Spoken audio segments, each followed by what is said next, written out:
Hi my friend, it's Pat Sloan here with my daily video, and today I have a little reboot. It's Wednesday and I decided to reboot one of the patterns that I've done in the past, one of the free patterns. It's a little mini quilt with the butterfly.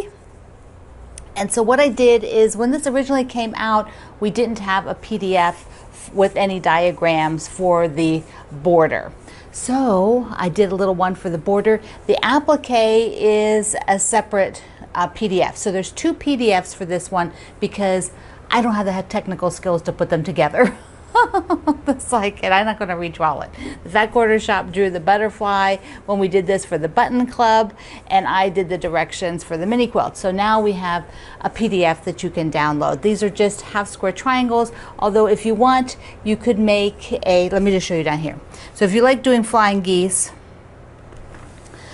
in the units that are together right here, this could be a flying geese unit right there, like this, if you wanted to, like the rectangle and then the two geese units. But I did it all, I did the pattern all as half square triangles. So this is a really cute one, and I actually would love to remake it myself, like make a new one.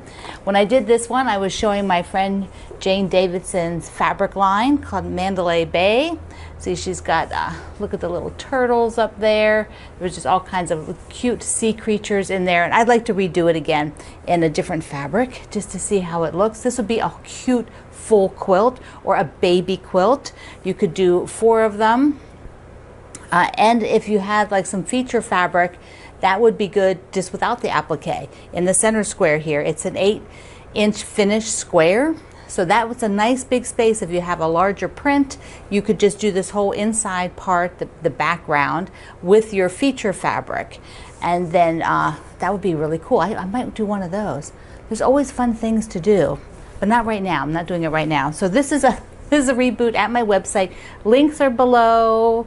And while you're there, please subscribe. Hit the thumbs up also while you're watching this, because that helps me out. I appreciate it. Mwah, mwah. Okay, so that's the reboot for Wednesday. Just think, in 2 weeks, I think it's 2 weeks, isn't it? Or 3, whatever. The first Wednesday in July is our summer soiree. Okay, I had another finish. Finally, when I was doing something else, I thought, I just need to put this pillow backing on. Seriously. So I did the pillow backing. Yes, so excited. Finally. Now, I haven't put it in the pillow yet. This is one of my bigger pillow forms, so I have to see if it fits, if I measured right. It's just a flap part in the back. That's why it was so easy. The front was all done. All I had to do was go and do this and sew it on. So it's done. Done, done, done, done, done. Yes. Okay. I had a little thought about how does something work. So I wanted to know, when you're doing binding, there's a method to put binding on where you put it on the front. I'm going to show you some samples here. Put it on the front, pull it to the back, but then you go back to the front and you stitch in the ditch, which catches your binding on the back. So it's the reverse of binding by machine that I usually do, where I pull it to the front and then you see the stitch on the front. And I thought, you know, I have really never tried this.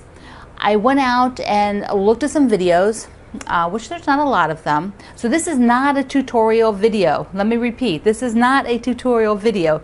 This is a let's explore what this means. So I decided to do it for my, you know, quilt for the wreath. I thought, yeah, this would be a good one. I'll do it for the wreath. But it didn't catch everywhere. So let's take a look at that for a minute. See all these clips? See all those clips? And a few more are places it did not catch. So granted, I was probably doing this without putting as much thought into it as I needed to. I needed to be a little bit more precise with what I was doing. So let me show you what happened, because we all learn from these things. And if you're going to try it, it's always good to know what's going on. Okay, so here it did not get caught in the seam. There you can see when I pulled it to the back and stitched in the ditch, there's a thread, but you can see the straight line because I stitched right in the ditch here. I have another sample that's a little bit smaller. Let me get this one out. So on the little, there we go. On the little mat here, I put the binding on like normal, right? You put it on the front, you're going to wrap it to the back, and then often you will hand stitch it. But what I want to do is go to the front, and I put in gray thread. Can you see that thread along that edge right from here to here? I put the gray thread. Now let me flip it to the back, and there you can see the gray thread just caught that binding to hold it down. So what happened was, when I was doing the binding on the wreath, I didn't have this pulled past the seam line. See the seam line here? This is the seam line. I need to pull it past and be sure that it's really covering that seam line. And that's where all of these clips come in. So if we put these clips all over the place, then it will hold it, but I have to be much more diligent. I was also pressing it when I did the wreath, so I pressed them all, but I just did not pull it past on everything, and I didn't use enough clips.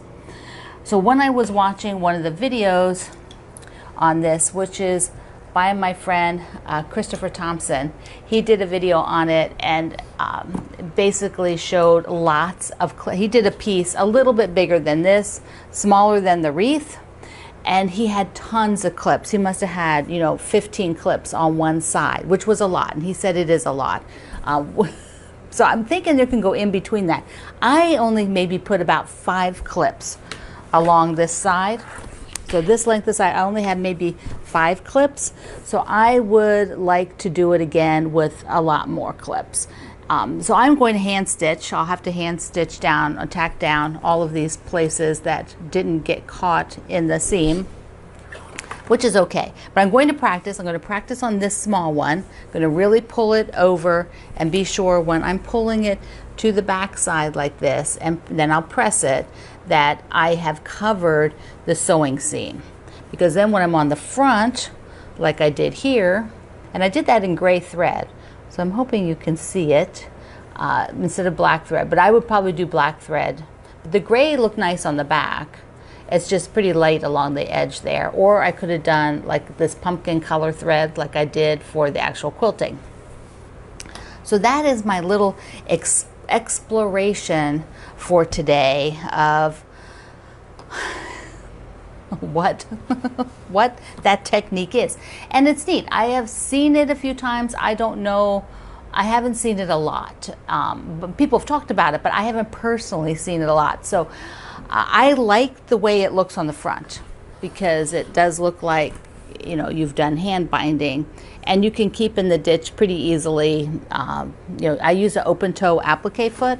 Let me show you when I do it. So I'm using, so I can have good visibility.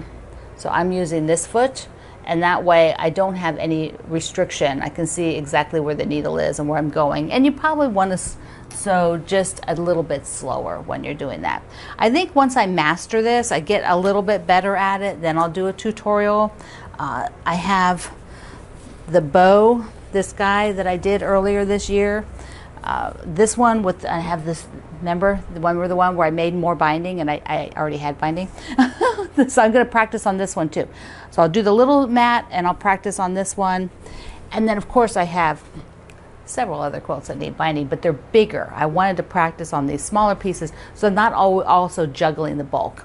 I prefer to put pins as much as I can without having to stop and re-clip. You know, these clips, I prefer to put as many of them on as possible before I have to go and re-clip. Some people will clip like just a section, sew it, then take those clips off and do the next section. But the problem is you're working on the front when you're sewing, so you're not seeing the back. Anyways, that was my thought on that part, on that. But I'm going to try it. I'm going to try them all, because you never know what will work. So this is my rambling, let's explore a different type of binding by machine. And I found that if you use the binding by machine, in the ditch binding by machine, tends to be what people call this, in the ditch, since you're sewing right in that line to catch the backing. Okay, I made a decision. I made a decision that the home is going to stay as is, and this is all going to go to the spa. Okay, I feel better. I made that decision. Yesterday I was just like, I don't know. Okay, my friend, that is where we're at. The holiday tour, just an FYI, we're still waiting for a couple people. You know, if somebody didn't respond, then we had to, you know, my designer friend had to write to a second person, and then they're waiting. So it's amazing that, you know, not everybody checks their email all the time. So if you haven't checked your email for a few days, go check it. And then hopefully within a few days, I'll have the last person rounded up that we wrote to. We can get everything sent. If they want a PDF because you're outside the US, those will all be done at the same time by Martingale. I don't send those. So they will all be sent at the same time as we collect them all up, rather than just doing it piecemeal. Okay. Give this a try.